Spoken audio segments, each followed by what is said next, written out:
আজকে কাঁঠালের এঁচোড় রান্না করব, রেসিপিটি আপনাদের সাথে শেয়ার করব। আসসালামু আলাইকুম, সবাই কেমন আছেন? আশা করছি সবাই আল্লাহর অশেষ রহমতে ভালো আছেন, সুস্থ আছেন। আলহামদুলিল্লাহ, আমরাও ভালো আছি। এই তো কাঁঠালের এঁচোড়গুলা হচ্ছে ফ্রিজে ছিল, আমি এখন বের করে নিয়েছি। তো এই কাঁঠালগুলা আমি বাড়ি থেকে কেটে ধুয়ে লবণ হলুদ দিয়ে সিদ্ধ করে তারপরে হচ্ছে ফ্রিজে রেখে দিয়েছিলাম। তো বাসায় এনেও আমি ফ্রিজে 2 দিনের মতো এগুলো রেখেছিলাম। তো আজকে রান্না করব, সেজন্য নামিয়ে নিলাম। আর এখানে সিমের বিচি হচ্ছে আমি গরম পানি দিয়ে ভিজিয়ে রাখছি। তো এগুলা হচ্ছে শুকনো সিমের বিচি, এগুলা আমি হচ্ছে গুঁড়ো করে রেখে দিয়েছিলাম মিক্সার গ্রাইন্ডারে। তো এখানে আমি হচ্ছে চিংড়ি শুটকি কেটে নিলাম, একটু ছোট ছোট করে কেটে নিলাম। শুটকিগুলো একটু বড় বড় ছিল, সেজন্য একটু কেটে নিলাম। আর এখানে পেঁয়াজ কাঁচামরিচ কেটে নিলাম। এখানে নিলাম মাছ। আজকে তেলাপিয়া মাছের মাথা আর চিংড়ি শুটকি দিয়ে আমি হচ্ছে কাঁঠালের এঁচোড় রান্না করব, সেজন্য মাছগুলো একটু ভেজে নিলাম তেলে লবণ হলুদ দিয়ে। আর এখানে মশারির ডালগুলো ভেজে নিচ্ছি। তো সব কিছু খুব ভালো করে আর কি গুছিয়ে নিয়ে রান্নাটা বসাবো। তো এই তো মশারির ডালগুলা ভেজে আমি হচ্ছে একটু পানিতে ভিজিয়ে রেখে দিচ্ছি।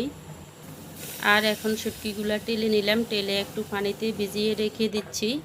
শুটকি রান্না করার আগে যদি এভাবে খোলার মধ্যে টেলে নেওয়া হয় তাহলে শুটকির ঘ্রাণটা খুব ভালো আসে। তো কাঁঠালের এঁচোড় রান্না করার জন্য চুলায় একটা পাতিল বসিয়ে তার মধ্যে দিয়ে দিলাম সয়াবিন তেল।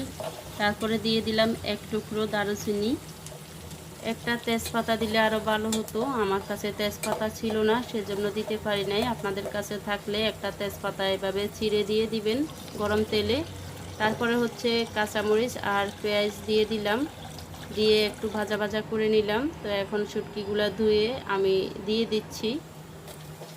তো শুটকিগুলা ভালো করে ধুয়ে এখন আমি দিয়ে দিলাম, ভালো করে কতক্ষণ ভেজে নেব। খুব সুন্দর একটা ঘ্রাণ আসা পর্যন্ত আমি হচ্ছে পেঁয়াজ কাঁচামরিচ আর শুটকিগুলা একটু ভাজা ভাজা করে নেব মিডিয়াম আছে। এখন হচ্ছে আমি 2 টেবিল চামচ রসুন বাটা দিয়ে দিলাম, আর হচ্ছে 1 টেবিল চামচেরও কম আদা বাটা দিয়ে দিলাম। তো আদা আর রসুনের পেস্ট দিয়ে আমি কিছুক্ষণ তেলে ভেজে নেব কাঁচা গন্ধ চলে যাওয়া পর্যন্ত। তারপরে হচ্ছে আমি একে একে শুকনা মশলাগুলো দিয়ে দিব। প্রথমে হচ্ছে আমি স্বাদ মতো লবণ দিয়ে দিলাম, তারপরে হচ্ছে 1 চা চামচ হলুদের গুঁড়া, তারপরে 1 চা চামচেরও বেশি মরিচের গুঁড়া দিয়ে দিলাম, তারপরে হচ্ছে জিরা আর ধনিয়া গুঁড়ো দিয়ে দিলাম উঁচু করে 1 চা চামচ। আমি মরিচের গুঁড়াও একদম উঁচু করে 1 চা চামচ দিয়েছি। আমার এটা হচ্ছে টেবিল চামচ, সেজন্য আমি হাফ টেবিল চামচ করে দিয়েছি। তারপরে কিছুক্ষণ নাড়াচাড়া করে ফুটান্ত গরম পানি দিয়ে মশলাগুলো ভালো করে কষিয়ে নিব ঢাকা দিয়ে।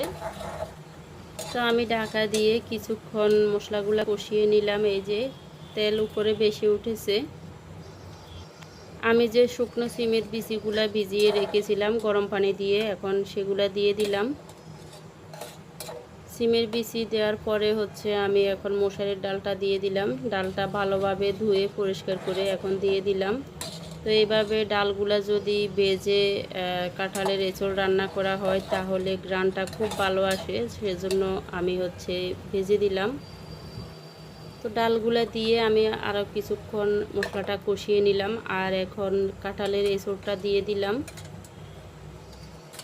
যেহেতু এই কাঁঠালগুলা আগে থেকে বাপিয়ে ফ্রিজে রেখে দিয়েছি, তো এত বেশি রান্না করতে হবে না, সেজন্য মশলাটা আগে থেকে ভালো করে কষিয়ে নিলাম। তো কাঁঠালগুলা হচ্ছে আমি ফ্রিজ থেকে নামিয়ে কিছুক্ষণ রেখে দিয়েছি। পুরোপুরি আইসটা গলে নাই আর কি। তো আপনারা দেখতে পাচ্ছেন এখানে হচ্ছে কাঁঠালের যে কুয়া হয় ওগুলাও আমি দিয়ে দিয়েছি। এরকম কাঁঠালের কোয়া সহ হচ্ছে এঁচোড় রান্না করলে অনেক বেশি মজার হয়ে থাকে। আর কাঁঠালের এঁচোড় রান্না করার সময় যদি কিছু চিংড়ি মাছও দেওয়া যায় তাহলে হচ্ছে অনেক বেশি মজা হয় আর কি। তো আমি এখন ভেজে রাখা মাছের মাথাটাও দিয়ে দিলাম। তো দিয়ে আমি হচ্ছে আরও কিছু ফুটান্ত গরম পানি দিয়ে নাড়াচাড়া করে ঢাকা দিয়ে রেখে দেব কিছুক্ষণ। তো এই তো আমার রান্নাটা প্রায় কমপ্লিট হয়ে গিয়েছে। তো আরও কিছুক্ষণ নাড়াচাড়া করে আমি হচ্ছে রান্না করে নিব। আমার রান্নাটা প্রায় হয়ে গিয়েছে। এখন হচ্ছে আমি একটু লবণটা সেকে দেখলাম কম হয়েছে লবণে, তো আরও একটু লবণ দিয়ে দিলাম। তো আমি এখানে হচ্ছে টালা জিরের গুঁড়ো দিব, সেজন্য জিরাগুলো টেলে নিলাম, টেলে গুঁড়ো করে এখন দিয়ে দিলাম। আর এভাবে কাঁঠালের এঁচোড় রান্না করলে অনেক বেশি মজার হয়ে থাকে, আপনারা এভাবে রান্না করে খেয়ে দেখবেন। তো আমার রান্নাটা কিন্তু হয়ে গিয়েছে। এখন আমি হচ্ছে বাগার দিয়ে দিব, পেঁয়াজ আর রসুন কুচি দিয়ে আমি বাগারটা দিয়ে দিলাম। রেসিপিটি আপনাদের কাছে কেমন লেগেছে অবশ্যই কিন্তু আপনাদের ব্যক্তিগত মতামত জানাতে ভুলবেন না। তো এই তো রান্নাটা কিন্তু হয়ে গিয়েছে, এখন আমরা হচ্ছে খেয়ে নেব। অনেকে এই কাঁচা কাঁঠালের এঁচোড় রান্না করতে পারেন না, যারা পারেন না আমার এই রেসিপিটি দেখে রান্না করে খেয়ে দেখবেন, অনেক ভালো লাগবে। আমাদের এই রান্নাটাও কিন্তু অনেক বেশি মজা ছিল।